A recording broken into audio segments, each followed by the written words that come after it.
Gary Goose Ledbetter. I'm running for sheriff in Fentress County, and I am part of the Republican Party candidate.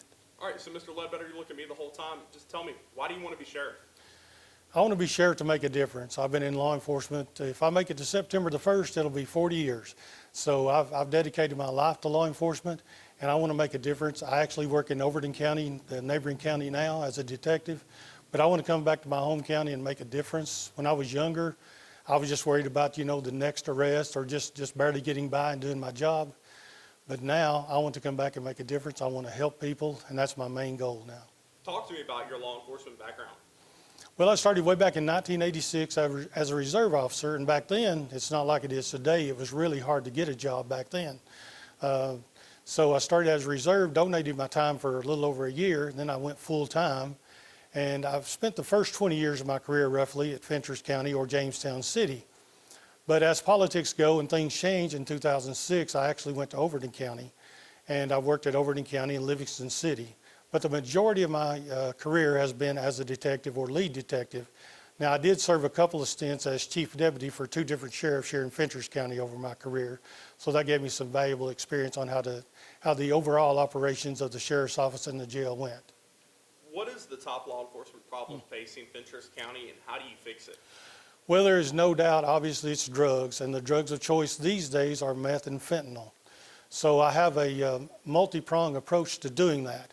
First of all, I'm going to hire trained investigators who I know personally, who've been in the trenches, and I know they know what they're doing. They're very well trained, and we're going to work them with state and federal officers. We're going to form a task force. Is going to be my goal, and we're going to try to head off these drug runners before they bring the meth and fentanyl into Fentress County. Obviously, that's not going to solve the problem. We're not going to be able to get all that. So my second thing I'm going to do is I'm going to start a crime suppression unit, and that unit will go into the neighborhoods, or the hot spots I call them, of Fentress County, where there's a lot of drug activity, a lot of other crimes such as thefts and the like.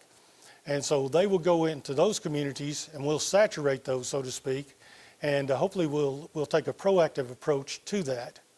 And then, of course, the sad part of this is when these folks get drug addicted. That is where the worst problem comes in. It affects our whole community. It affects my family, your family, everybody's family it affects. So what we have to do at that point is we have to use every resource we have available. And we have several available in Fentress County.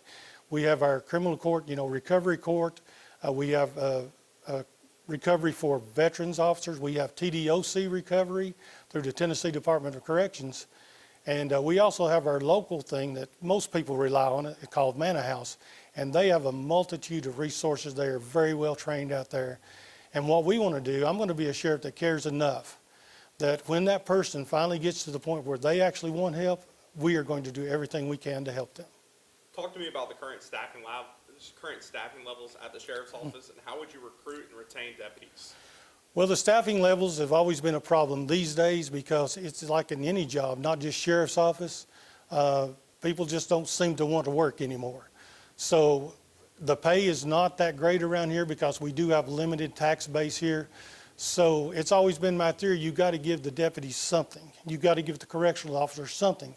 So if you can't give them enough pay, or the pay that I think they deserve, then you've got to give them a really good work environment. And you've got to give them all the equipment and the tools they need, to do their jobs effectively. And if you give them that and give them a good place to work, I think the term, I've heard 95% of the people, and that may not be the exact number, they don't quit their jobs because of pay. They quit it for other reasons. They quit it because of work environment. So we have to create a really good work environment. We've got to give them all the training and equipment they need. We got to treat them well, and I think in response they'll treat us well and they'll do a good job. What would be the first thing you would do as sheriff? The first thing I would do as sheriff is I would eliminate anything from the past that may be a hindrance to going forward. If there's something in the sheriff's office that's going to hinder me to going forward, I think you've got to go in there and you've got to eliminate that. If there is anything, and I'm not sitting here saying that there is, but you've got to make sure you go in with a clean staff. You've got to go in with the folks that you know that you can trust, the folks that have the training and ability to do the job. So you got to make sure that it's fully staffed, and that is a struggle as we just talked about. But you got to go in fully staffed and fully trained up and get those people to doing the job the way that it needs to be done. Then we can move forward from that and start solving problems. You talked about public trust. Both prior sheriffs in the county, it's no secret, were both arrested. You worked under one of them. Why should voters trust you? Well, I've been in law enforcement, like I said, September 1st will be 40 years. I've never been in trouble. I've never been investigated. I've never been looked at through any outside agency. Never had any problems like that. My career stands on its own. I'm an honest person. I will be an honest sheriff. Those last two sheriffs, they both did some very good things for this county. They both did make mistakes, but they also did very good for the county. So what I need to do is also do very good things for the county. They started some good programs for this county. They started the wood program. They started the garden program, to help the county save money. They have helped folks in the wintertime with this wood program, which I will continue, and hopefully get wood to those folks that need it out there. And those things are very important because we don't have a lot of money around here. Hardly anybody has a lot of money around here.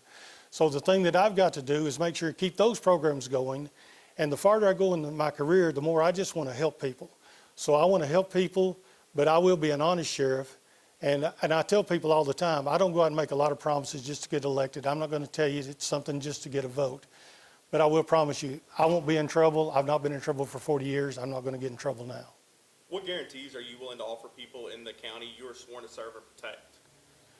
Well, just basically what I just said. There is only one way to do law enforcement. I don't believe in the gray area. I never have. There's a right way to do things. There's a wrong way to do things. And, if you sort of live in that gray area, you can always end up getting in trouble. It doesn't look good for the folks. You got to have accountability. And what I said on some of my radio ads, you got to have a public information officer. It seems like the only time you get any information is right before the election, maybe the last 6 months or a year before the election. Then it seems like you get all this flood of information. So I would like to start with day one, having a public information officer. I know a lady who I've known for basically my whole life since I was a kid. And she's assured me she will do that job and she'll do it very well. And so we need to get the information out to the folks, if it's good or bad. It's not going to be perfect if I get sheriff. It doesn't matter who it is. I mean, it's not going to be perfect. We're going to make mistakes. Hopefully we can limit those mistakes to small mistakes and we can correct those and move forward. But put the information out to the public. Everybody wants to put out there what they do and what they've done and what's great. But, put the bad stuff out there too. If it happens, it happens. You can't cover it up, especially in a small town. You're not going to do that. So just put it out there, tell the people what's going on. Then I think they'll be able to trust you. You just mentioned it a little bit with the transparency. We hear about the need for transparency by leaders in public office. What does that mean to you? Well, transparency means just letting the folks know what's going on a day-to-day basis. In law enforcement, obviously, you can't tell the public everything you're doing.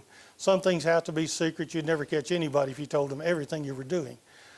But you have got to tell the public the things that you can tell them and just keep them up to date, keep them informed. Then they'll see over time that you are being transparent. And if you have a bad situation and you come out and the day it happens and you tell them about it, they don't have to hear about it on Facebook or on the radio or newspaper, then I think they'll start trusting you. What is the key difference between you and your opponent? Well, like I said, I've been in law enforcement 40 years. I've been through a lot of sheriff selections, worked for a lot of different sheriffs, some really good sheriffs. This is the most defined race that we've ever had in Fentress County in my lifetime, especially in the last 40 years. We're down to 2 opponents, which I've never, ever remembered. We usually have a multitude of opponents every race. So you have 2 opponents this time. You have one that has very little experience in law enforcement, and then you have one that has all the experience, all the training, has been there, done that, so to speak, and I do not like that term, but I have done that. So when the crap hits the fan, you got some guy that's in there that knows what to do. My opponent is a very good man. He comes from a very good family. I have not one bad word to say about him. But to be the sheriff of any county, you need to have law enforcement experience. You need to have life experience. It's almost as much as important. You got to know what the big picture looks like so you'll know how to treat each situation to be an effective sheriff. How will you measure your job performance if elected in year 1 and in year 4? I think that you have to start very, very strong in year 1. You've got to compile a good staff, such as I said. And you've got to get them going the right direction. Everybody needs to be on the same page. Everybody needs to be working towards the same goal. And I'd really like for it to be one happy family. I want them to come up there and do their job. It's a very serious job. It's a professional job. I think we've lost some of our professionalism, and some of these small departments do that because you get a little lax, you get a little laid back. So we've got to get our professionalism back. So you can't come in year one and just do a great job year one and then start slacking off a couple of years and then come back that last year, 6 months, like seems to happen sometimes, and then just put it on, start turning it on again and do a great job then. You got to be consistent. Do a good job all 4 years in your term, and the voters will reward you for that. Final question, is there anything I should have asked you and I didn't ask about your priorities and why you want this job? No, you asked some very good questions. I think you covered it very well. I just believe we have a clear-cut race this time, and hopefully the voters will go for the experience. Obviously, like I said, I have a very good man running against me, come from a good family. You can't go wrong with him either. He's a great guy, but you really have two distinct choices here. So it depends on what the voter wants, and hopefully they will choose me.